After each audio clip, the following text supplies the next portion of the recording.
Thanks everyone so much for coming. My name is Aiden, if we haven't met, which I'm really excited to see that there are a few faces in the crowd that I haven't met yet. This is going to be a hopefully not too long presentation, meant to sort of be an orientation to what our work is about at Pro Animal Future, kind of some of the research behind it. It's meant for both new community members to kind of understand what we're doing and learn more about getting involved, and also for folks who've already been around. This will give you a really good impression of we're really kind of in a transition phase for the campaign, so what's coming next. I am very caffeinated tonight. I normally don't consume any caffeine, and I've had like 300 to 500 milligrams of caffeine today. It's a long story. It wasn't because I was preparing for this, so if I am at any point talking like way too fast, make bird calls or something at me, and that will tell me to slow down. So I'm really asking for everyone's help to help me moderate my speed, because I might just be like brained out a little bit. So before we jump into other content, I want to just invite us all to spend a minute reflecting on why we're here. So I invite you to still your body, set your plate down on your lap. Find a balanced posture. Close your eyes if you feel comfortable doing so. And we'll take about a minute to remember all those animals who are born into captivity, where they suffer and are killed. To remember how they love and how their families are torn apart. To remember how they resist and fight back every day. To remember those who free themselves and those who are freed by others. To remember all those, big or small, on the land or in the sea, as well as all those who are invisible to us in our everyday, in our soils and in our homes. And to remember all those whose homes and habitats we invade and destroy.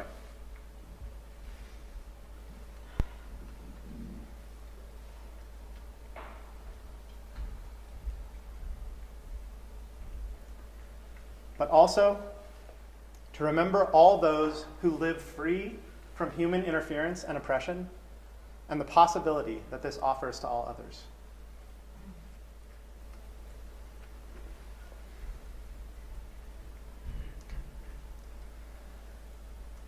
All right, thank you for joining me on that.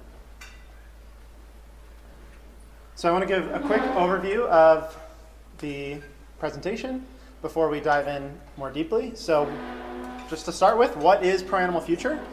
We are a collective of voters, volunteers, and small donors. Pro Animal Future is made up of everyone who works to support our campaigns. And I see Christian trying to grab a slide. I'm more than happy to send slides if anyone wants them afterwards. I'm trying to get a picture of you. There's also, we are recording, so there'll be a video you can catch up on as well. Pro Animal Future, our purpose is to build a political movement to end factory farming along with other forms of animal exploitation. And we aim to accomplish that purpose by using grassroots campaigns, particularly ballot measure campaigns, as a way of turning broad support for animals among the public into law. And specifically laws that accelerate society's transition away from farming animals.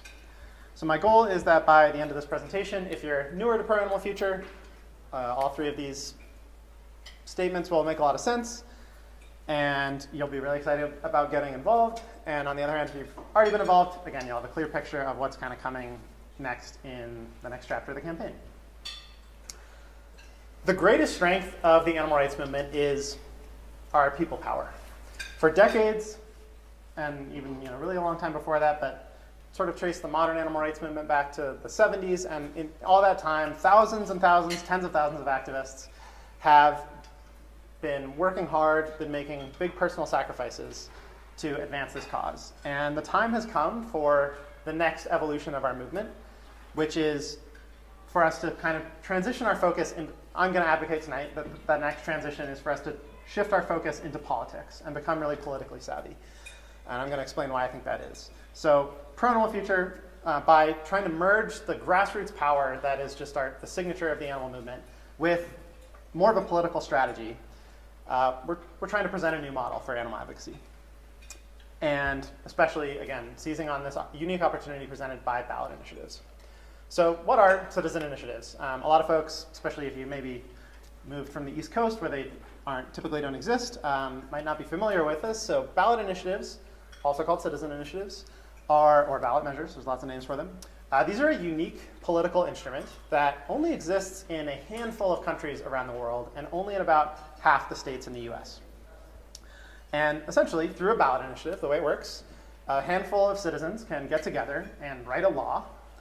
And if they collect enough signatures from other citizens in that area, then they can force that law onto a ballot in a general election. And if a majority of people vote for it, then it becomes the law. So we totally bypass the legislative process. And there's a few reasons that this is really special. And we're going to go into more depth in all of these, but just as a preview, citizen initiatives, first they help us turn animal rights into a political issue. And as we'll see in a few minutes, this is really key to unlocking a lot more support from the public than we've been able to tap into so far.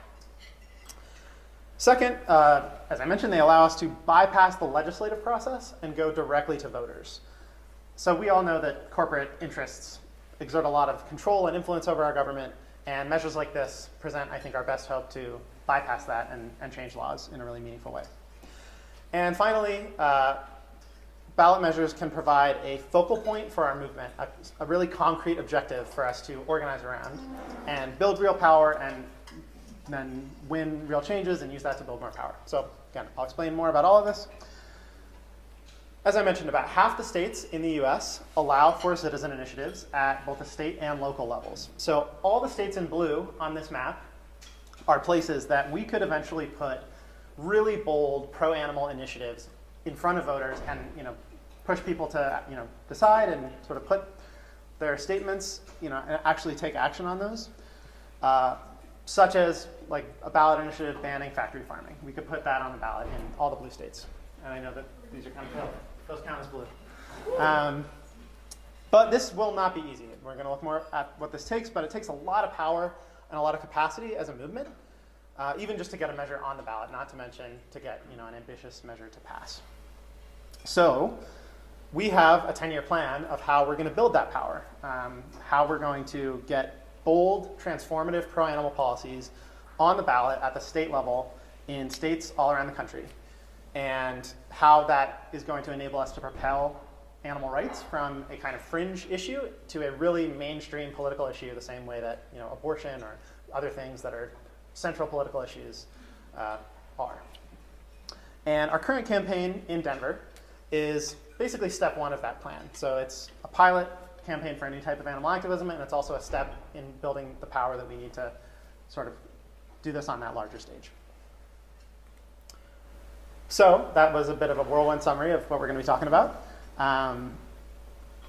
Quick, again, sort of overview of what to expect. So in a moment, we'll do a quick breakout session. I know everyone's already had chances to kind of be hanging out, but we'll encourage you to sort of meet someone new. And then from there, we will go over some of the key research behind this strategy, which I think is really helpful and to understand. Then we'll cover, what does that theory of change look like in practice, sort of understanding that plan more deeply. And then we'll talk about the Denver pilot campaign specifically that we're all working on, different ways to be involved, and what the next chapter of the campaign looks like.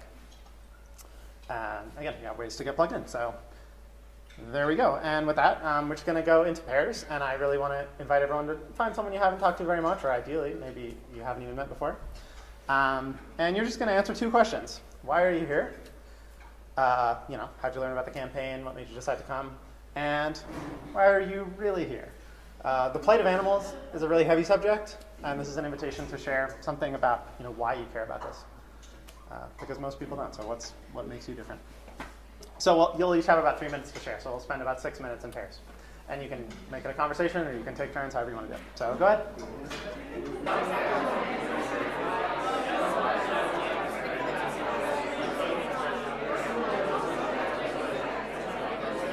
So we are going to jump in.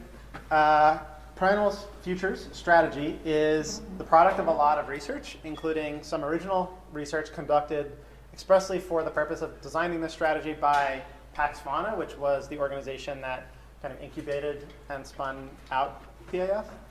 And again, I think it's really valuable to understand that research and sort of understand where we're coming from. So I'm going to cover some of the key points from that. And the first one is this sense of shifting our focus to politics or civics. So for the most part, up until now, when animal advocates have engaged with the public, we've tended to focus on consumer choices and asking people to change their diet to eat vegan or to at least reduce the amount of meat that they eat. And it turns out that this consumer frame is exactly the place where ordinary people are most resistant to our message. So what do I mean by this? Thinking about our role as consumers tends to bring up really strong values of personal freedom and autonomy. And we see that in survey findings such as these. So this is 2 responses from the same survey. So the same group of people asked, do you agree with the statement, eating meat is a personal choice, and I think it was whether to be vegetarian is a personal choice, and no one can tell me what to do. 98% of people agree with that statement, only 2% disagree, which is pretty discouraging. Yeah, Justin's giving me a boo. So that's not good for us. But the same group of people, ask them, do they support a ban on slaughterhouses? Suddenly 48% of people agree with that statement. So it's like a totally different conversation, about where is our issue in society if we look at it in these 2 ways.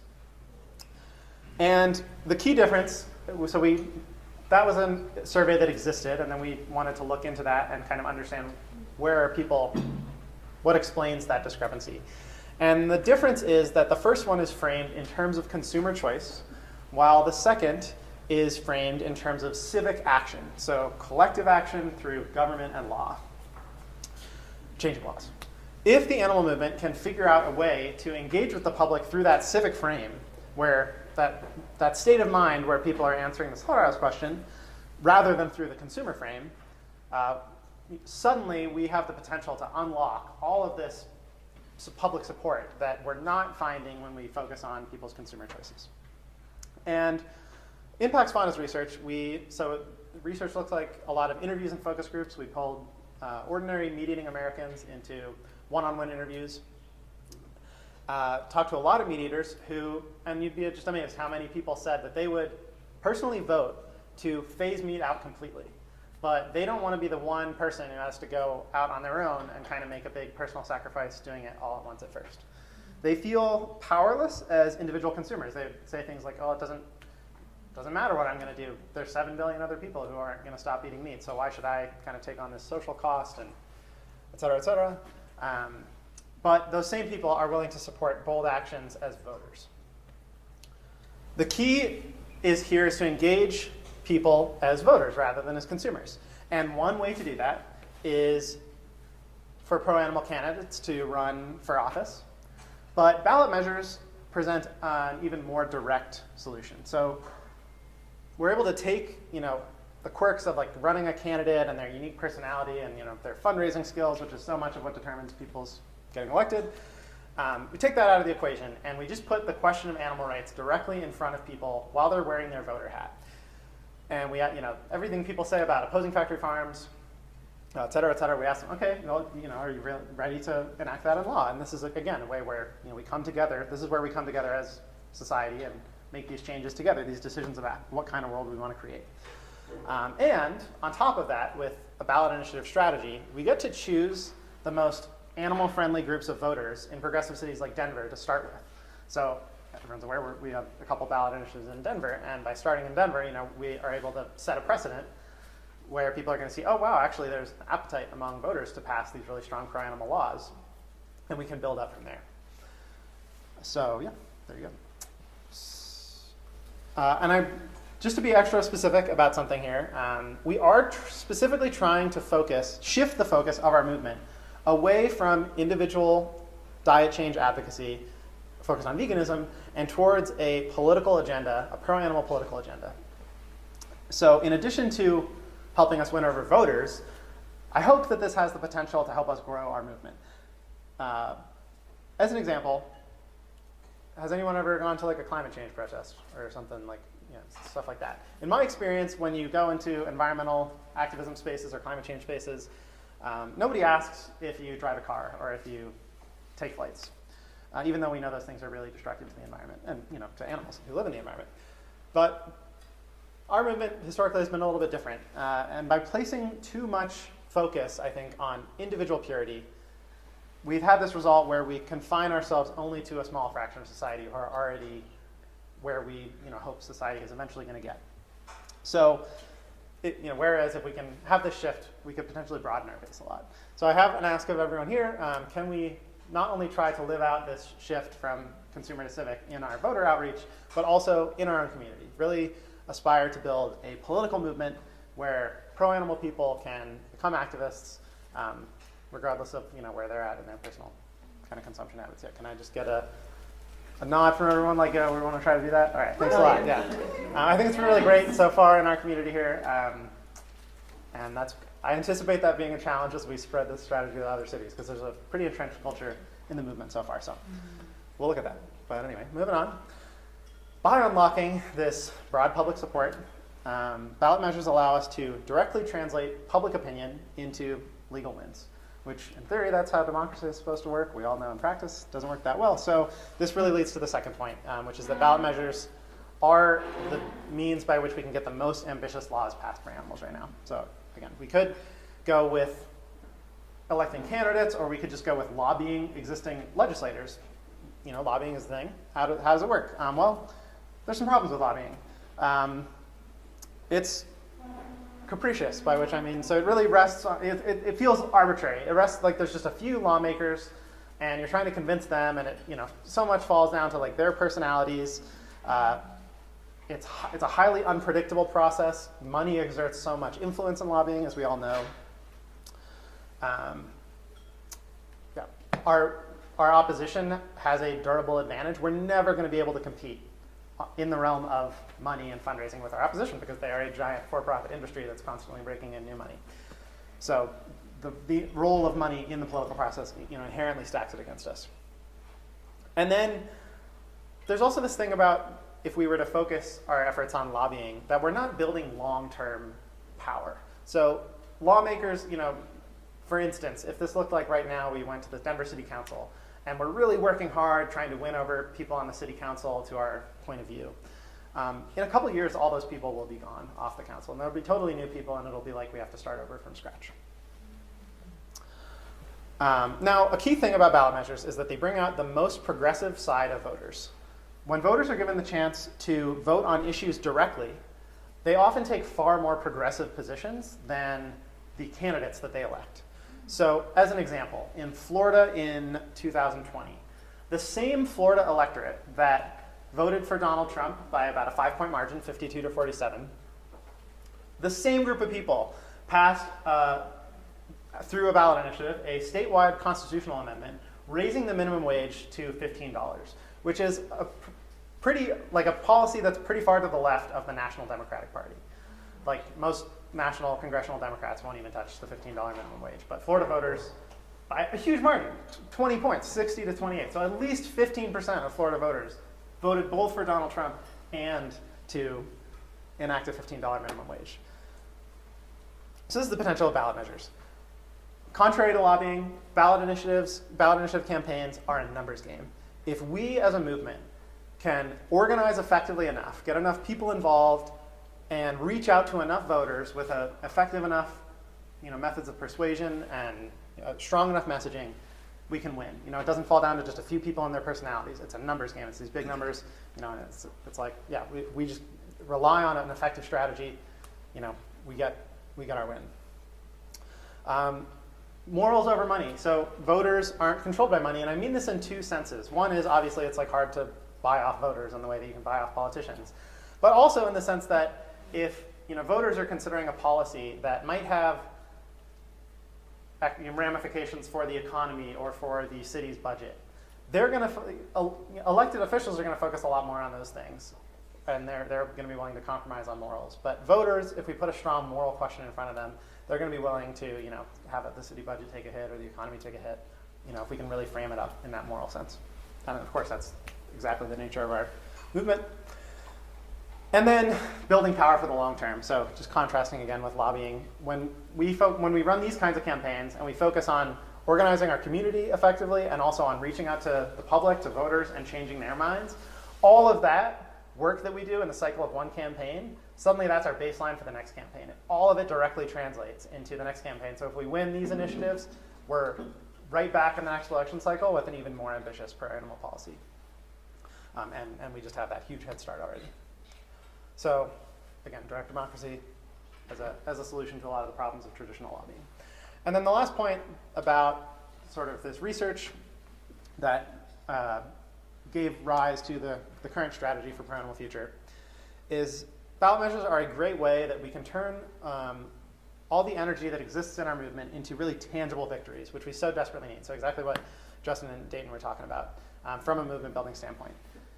Over the last few decades, and if you have been involved in the movement for a long time, all this will be familiar to you, animal rights activists have tried all kinds of different approaches, from handing out leaflets to video outreach, where we use videos to draw members of the public in and draw them into longer outreach conversations. And on the spicier side of the spectrum, protests that might involve disruptions inside of businesses, or even going onto factory farms and slaughterhouses, rescuing animals, activists using their bodies to shut down the machinery. These are all pretty different, but all of these share something in common, which is that it's really hard to measure the impact and to know what kind of impact we're having. So whether we're handing out a leaflet to talk to someone about their diet, we usually can't know whether or not they change after talking to us. We have no way of following up with them. And that's that just goes doubly true for protests. We're trying to influence the culture in these really intangible ways. And while I do believe that there's something to that, it's just really hard to measure and know what kind of impact we're having. And it turns out that this is a real obstacle for the movement.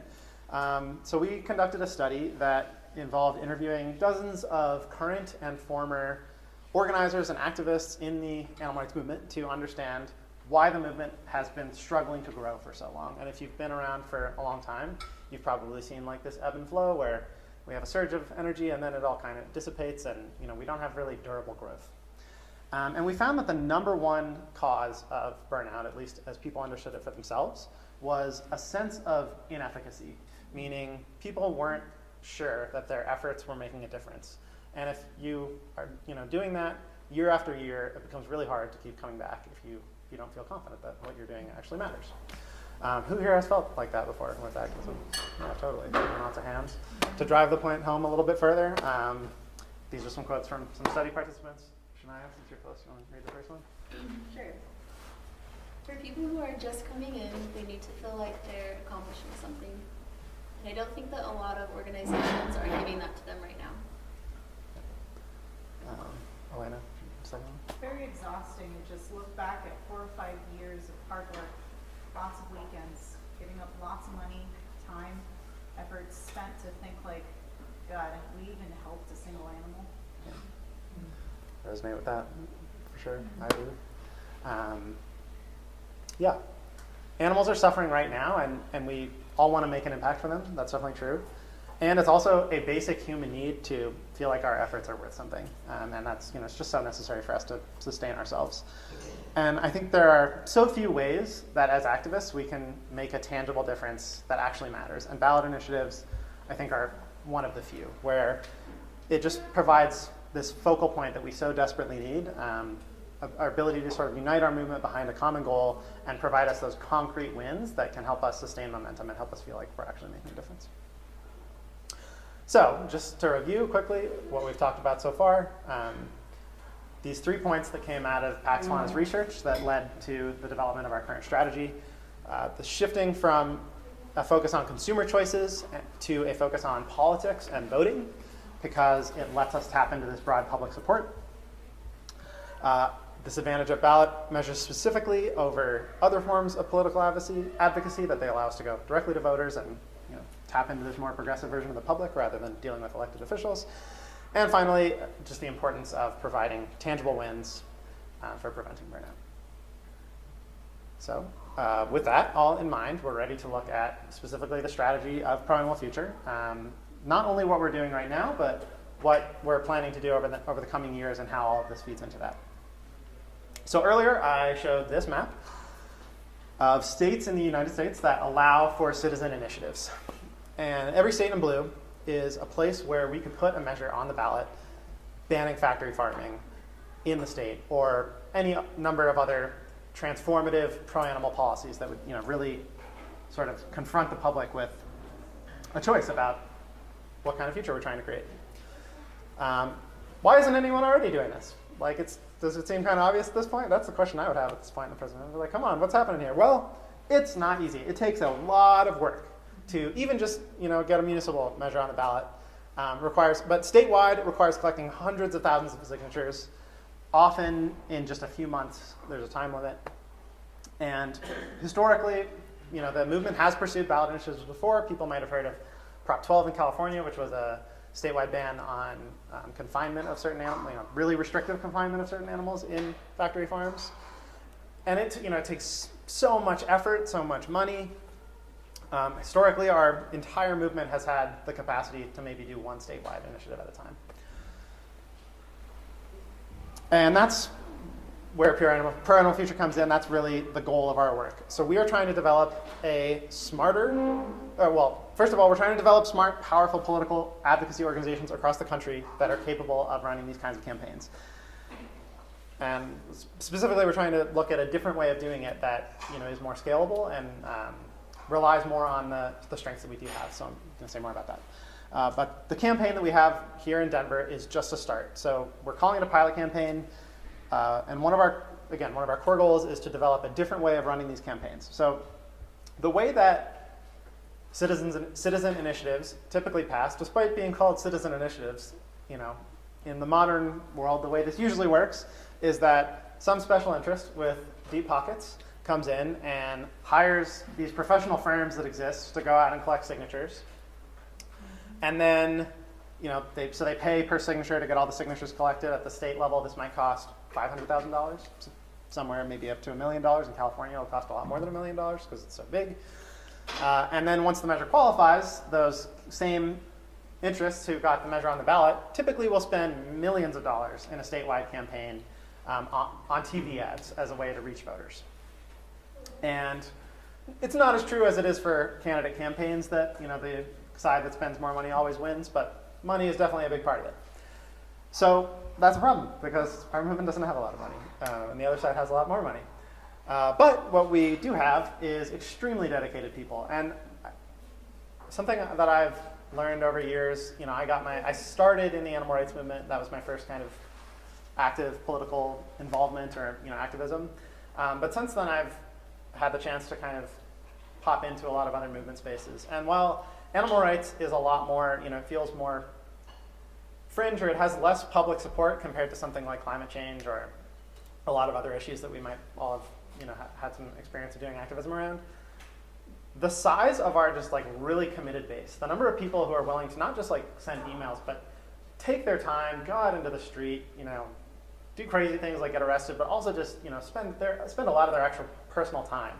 The animal rights movement, I think, has the largest, most dedicated base of involved activists of any movement that I've seen in the country. So how can we leverage that to run these campaigns? If that's what our asset is, that's really what we're trying to prove is possible with this campaign in Denver. We're trying to show that it's possible, and partly to ourselves, test, find out, is this possible? So far it's looking good. To run these campaigns based on people power and grassroots energy rather than relying on tons of money that we just don't have. Based on what we're learning here in Denver and the resources that we're creating for ourselves for this campaign, we're essentially trying to develop a campaign in a box, a comprehensive platform of resources and technology and guides and things that will enable communities of volunteers around the country to run effective ballot measure campaigns. And the plan is to start at the city level in any given state, use a city campaign to start building up our power, start getting ourselves organized, start kind of developing our muscles for voter outreach and for community organizing, and then build up that power and also legitimacy, kind of show the public, oh wow, these guys are really serious. When they run a campaign, they win it. Do that until we're ready in any given state to run a statewide campaign based on this kind of grassroots strategy. So this is probably too small to read. I don't know. Is this legible to kind of? Well, you can look closer at this afterwards. But this is our 10-year plan to put statewide measures banning factory farming on the ballot in 10 or more states by the end of the current decade. Yeah, that's pretty cool. We're already on the second stage, as you can see. So the first stage was all the research that we talked about so far, and that's been going for the last couple of years. The second stage is this pilot campaign, and that's taken us through all of 2023, and it's going to take us through 2024. Our election will be in Denver, November 2024, for the Slaughterhouse and Furbank campaigns. And then we'll be looking to expand that, like I said, expand that sort of city-first strategy to a number of states around the country, start building up this kind of network of grassroots organizations. So maybe next election cycle in Colorado, we'll have several cities around the state that are running initiatives, building up that infrastructure across the state so that when we go statewide, we already have kind of everything in place. And then eventually, phase 4, we just basically shock the country with factory farm bans on a bunch of states' ballots. So yeah, well, we'll let you dig into that more on your own time if you want to, but I want to emphasize a few key principles that are guiding the way that we put this model campaign together. So one is, call it power politics. We believe that we win for animals by building real political power and being willing to exercise it. And real political power comes from us, voters who are really well organized, volunteers, and small donors acting as a unified bloc. And I'm not going to go super deep into this, but this idea, like the emphasis on being willing to exercise power. If we as voters are really focused on what our priorities are, a small group of voters can exercise a really disproportionate influence on the political process if we're very disciplined and say we are going to wield our votes strategically for different candidates. So there is a candidate element to our long-term strategy in addition to the ballot initiatives, although those are the core and those are kind of what we build power around. The second is power through stories. So lots of research, not just Pax Faunus, but tons of other research on persuasion, tells us that facts and righteousness don't win hearts and minds. So we create change through our ability to connect with others, to tell moving stories, but also to listen to other people's stories, draw their stories out, and connect over stories. And finally, everyone is crew. We're a movement powered by volunteers. Each person's voice in strategic decision-making is proportional to hard work. So Pro Future does have a shoestring staff team, but it's an organization fundamentally powered by volunteerism. The staff positions basically exist to enable volunteer, keep the lights on, do the administrative work that enables volunteers to do the actual work of voter outreach, winning people over, keeping the lights on. Just as an example of that, show of hands, everyone who collected signatures at any point during phase 1 of the campaign. Yeah, this is who Pro Future is. Yeah, thank you to all of you. That's beautiful. This is how we get things done. We did not pay for a single signature in phase 1, which people were, even at the city level, people were kind of surprised. Sometimes campaigns are able to do that at the city level. It's a lot harder at the state level. That's what we're building up to. And I do just want to emphasize, we rely on each other, and anyone can take leadership in the campaign, proportional to hard work. So I give an example of that. Elena has stepped up in a huge way, organizing the socials. That's really a leadership position. There's tons of ways to step up. Okay, I'm going to pause at this point. We'll do another quick breakout. You're welcome to find the same person that you talked to the first time or find a different person. And based on kind of this overall strategy and everything we're talking about, what most excites you, and also what questions do you have? Is there anything that you're maybe not sure about or you want to learn more about? So go ahead.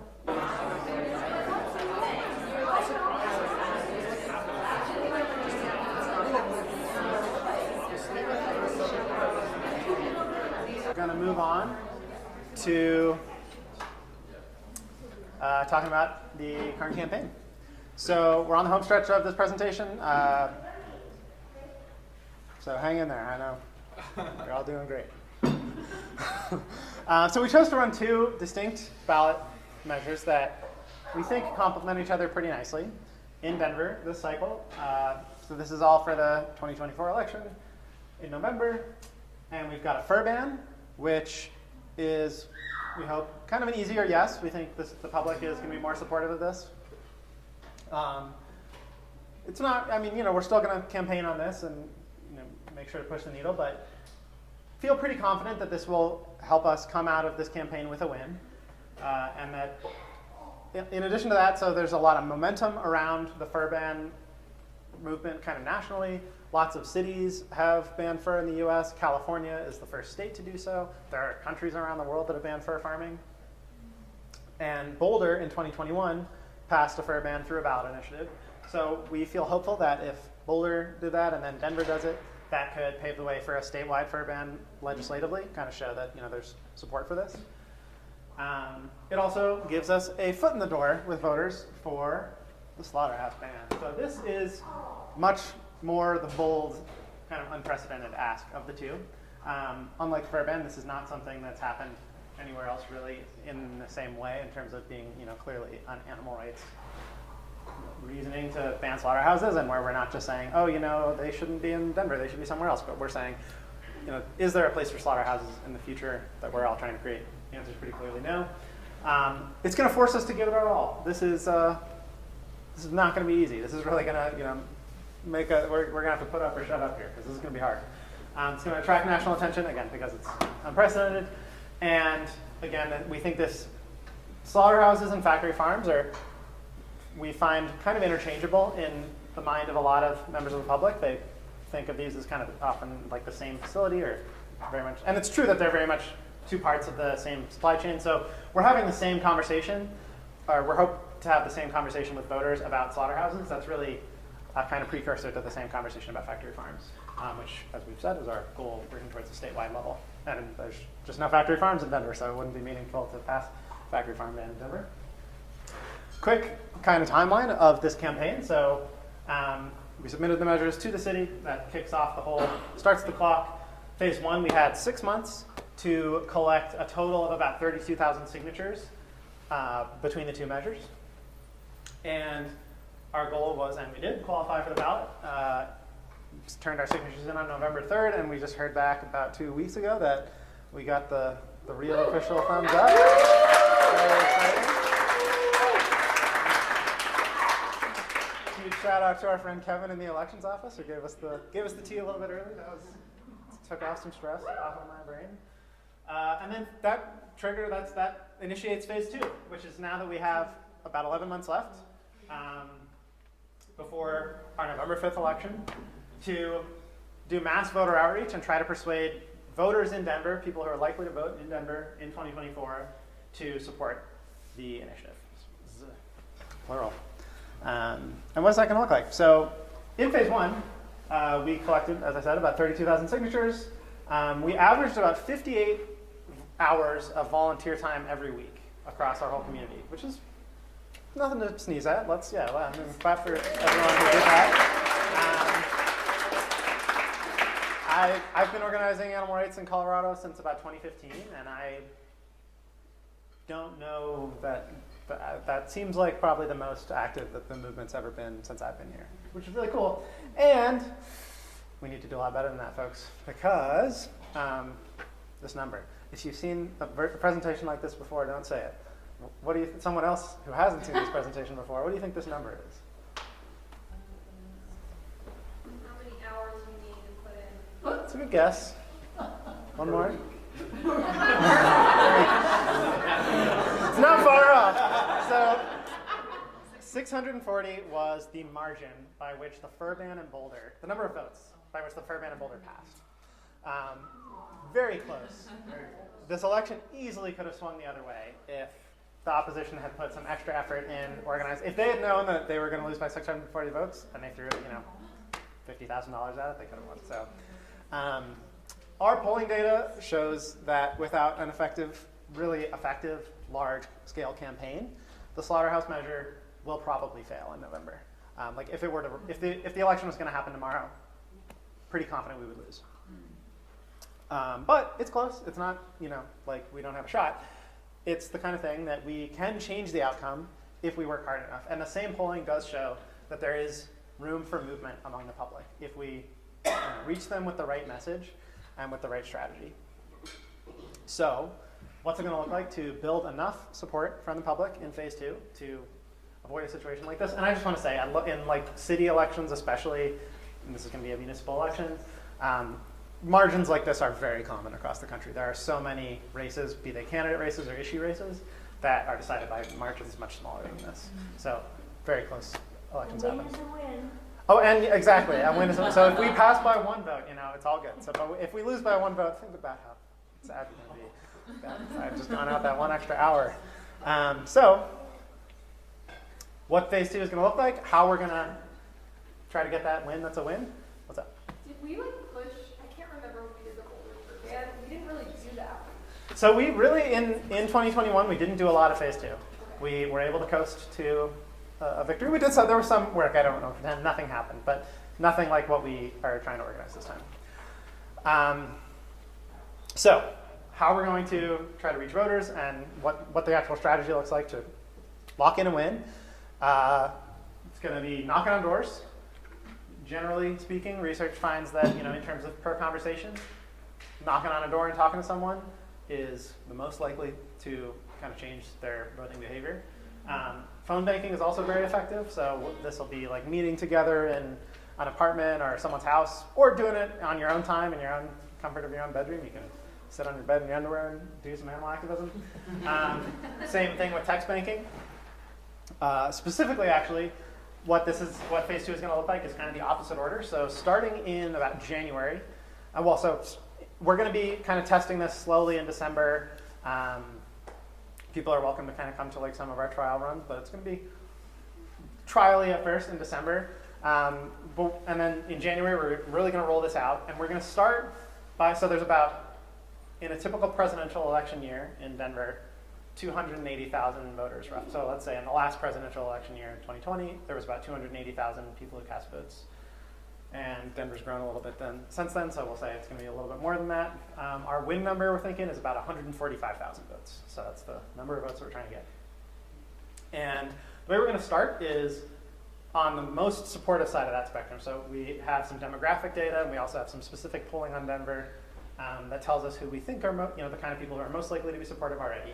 And we're going to start with them, texting them, and trying to make sure that everyone who's pretty supportive of our campaign, who would be pretty supportive of our campaign, knows that it's happening, that we're in touch with them, that we get their permission to remind them to vote come election time, and also start to find out who are those people who might be undecided and who we want to use focus our energy on when it comes to making phone calls or actually showing up at their house and trying to have a conversation with them.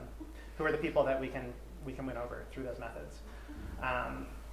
We can send a whole bunch of text messages. It's a really efficient way to reach voters. It's a harder way to maybe persuade people, but it's a great way to just get the information in front of people. So we're going to work from kind of the most sympathetic side of the spectrum and work towards the middle from there. And there's basically, we'll be doing this with software, so you can be on your phone or on a computer, you sit down, press a button, and it sends like 1,000 texts, and then as you get into two-way conversations with the people who get back to you.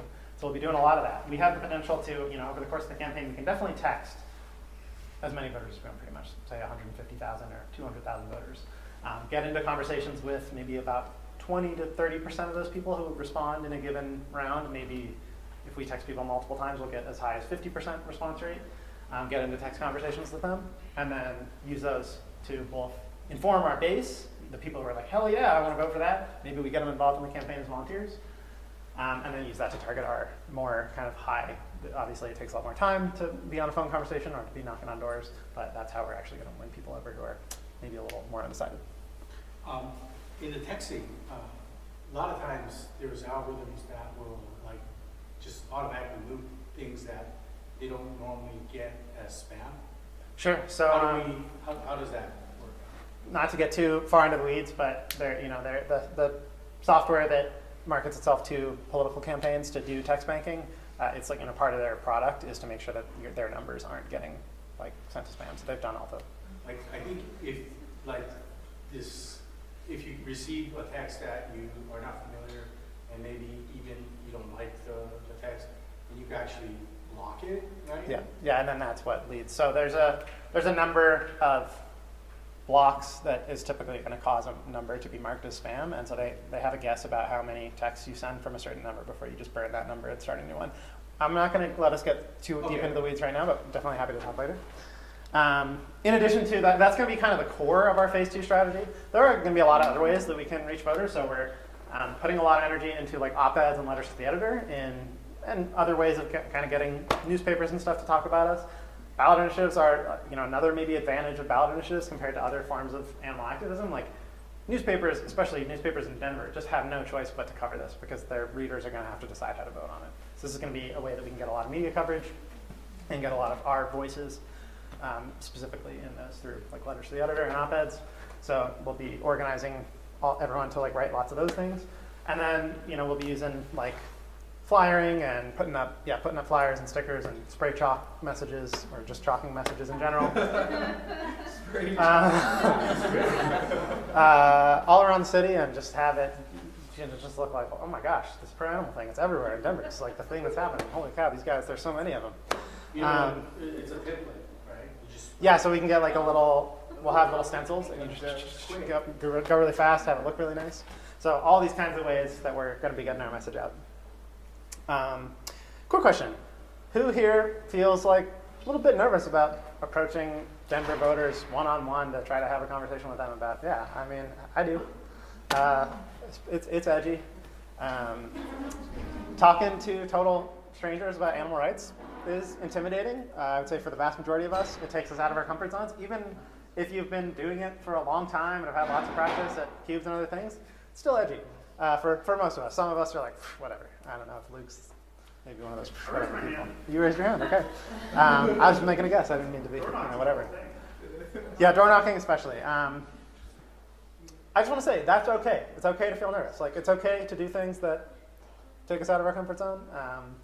I think relative to a lot of kinds of sacrifices that people have made in social movements, that's a pretty modest one.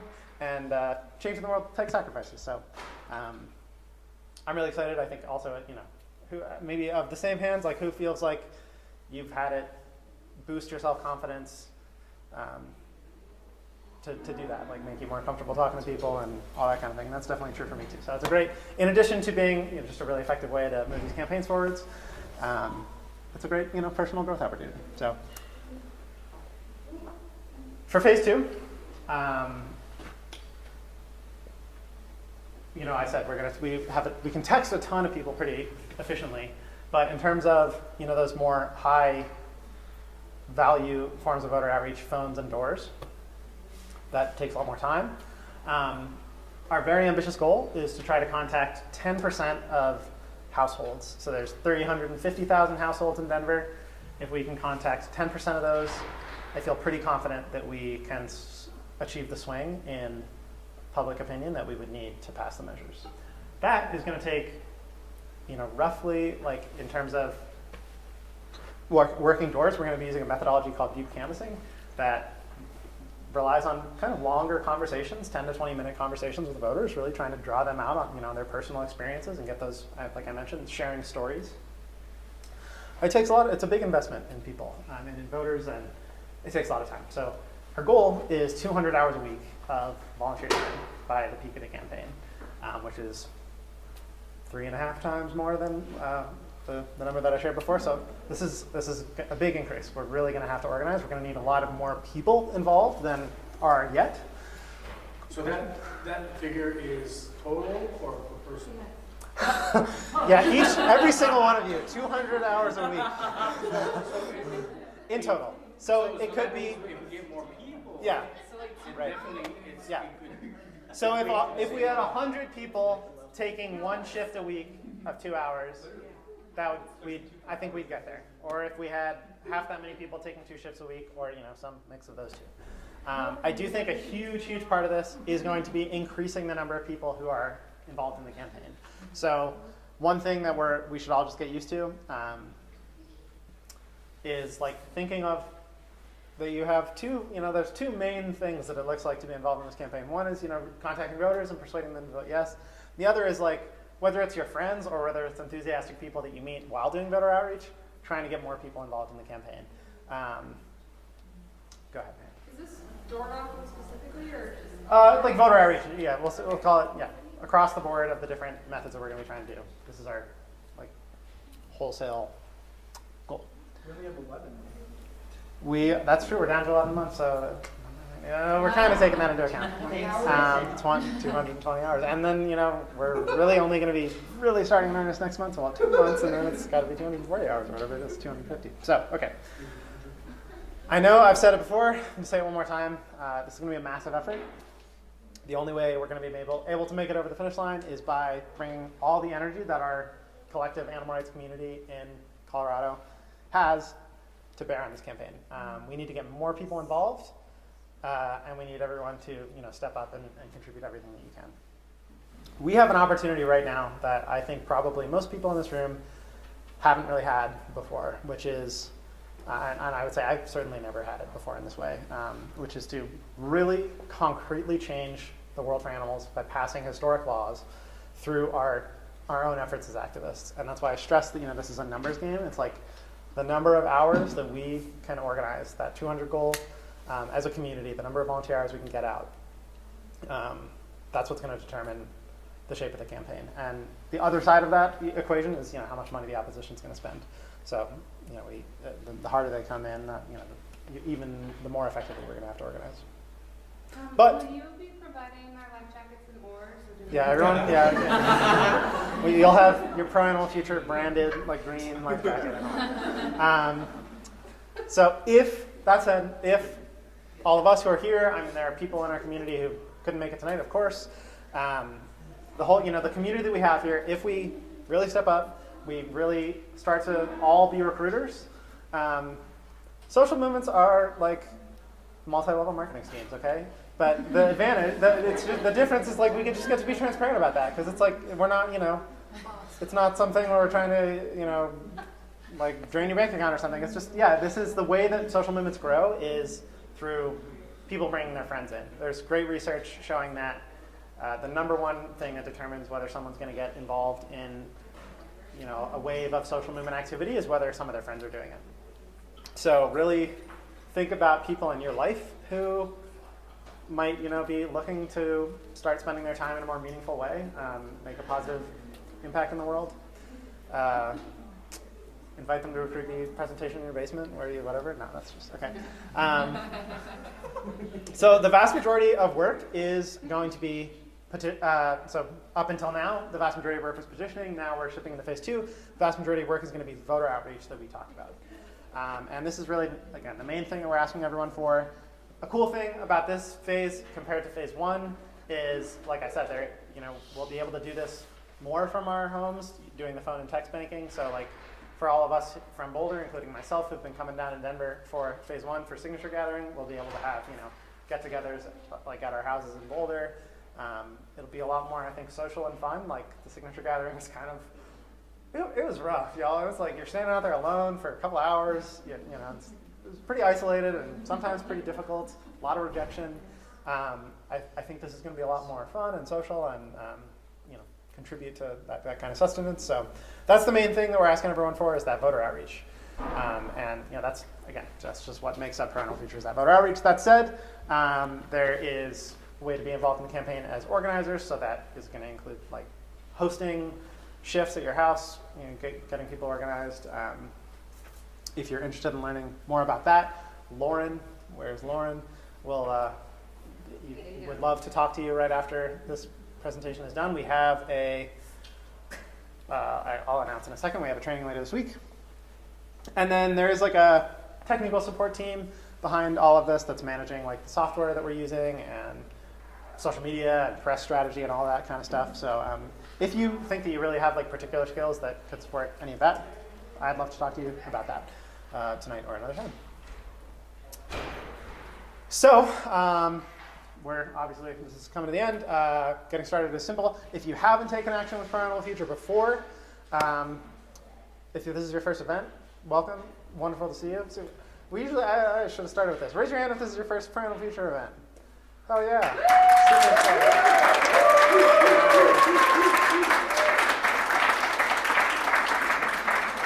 If you haven't already, please take out your phone right now. Go to proanimal.org/volunteer, and there's a form that just has 5 questions on it that will get you into our system. Really ask you to do that. It's very, very helpful for us, and that's how this works. It takes 20 seconds, so please just do it. Once you've completed that, you'll have opportunity to schedule an onboarding call with one of our organizers that just to sort of get further oriented. That can be sort of gradual over the next month as we're aiming to really launch the text banking shifts in early January. And then you're going to want to join our Slack channel. This is the main way that we communicate about the campaign. So Slack is an app that you can download on your phone and make sure that you stay up to date on all the important information. So do that. It's very important. And then we don't have this scheduled just yet, but in January, so we'll be able to start doing the text banking shifts. That's not going to require a lot of training. We'll get up together and we'll do a little orientation in person when we meet up, or over Zoom. We'll be doing these kinds of things, like just Zoom-based text banks. We'll just all hang out on Zoom while we're doing it and talk about all the goofy things people say. And but later on, we'll be doing training for the phone-in doors for those deeper conversations with people. This is we've really dialed in a very specific way of having these conversations. So we're going to be providing training to everyone to really skill ourselves up for the long haul of the next the months and months that we're going to be doing this to move that needle. There you go. So speaking of that training, I'm going to give you a little preview of that right now. So what are some of the most common things that members of the public, if you already, say you're going home on Christmas and you live in Denver and your parents live in Denver or your siblings live in Denver, what kind of questions they might ask. Are there any slaughterhouses in Denver? People don't know. Hey, yeah, there is. There's a lamb slaughterhouse in Gloveville that kills 1,500 baby lambs a day. It is one of, if not the single largest industrial lamb slaughterhouse in the country. And it's in the middle of Denver. It's a walking distance from the state capitol. It spews out really disgusting pollution into the Upper St. Vrain River? The South Platte River, thank you. And the neighborhood around it, the Gloveville neighborhood, is 92% Hispanic, very economically marginalized, dumped with all kinds of other nasty pollution. So it's an environmental justice issue as well. What about fur stores? People still sell fur? We got asked this all the time when we were petitioning. People were shocked, not only that there's a slaughterhouse, but that fur is still available. But there are 6 stores in Denver that still sell fur. And this time the measure does not affect leather. It only affects animals killed solely for their fur. It only affects new fur products. So you can check out proanimal.org for details on what the measures actually do. It's really helpful in talking to voters. And maybe the most important FAQ. Oh my God, this is so cool. I'm vegetarian. Wow, I'm so excited to see this. Oh, great. Get involved in the campaign.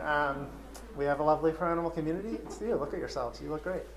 And we need more people to come look great with us and do all this voter outreach. So take your phone out if you talk to someone ever while you're doing voter outreach, or your friend or whatever, and they're like, oh, that sounds interesting, or they show any interest at all, or they're like, I'm vegetarian. Take out your phone, get them signed up. proanimal.org/volunteer. Memorize this URL. It's very easy. That's all, folks.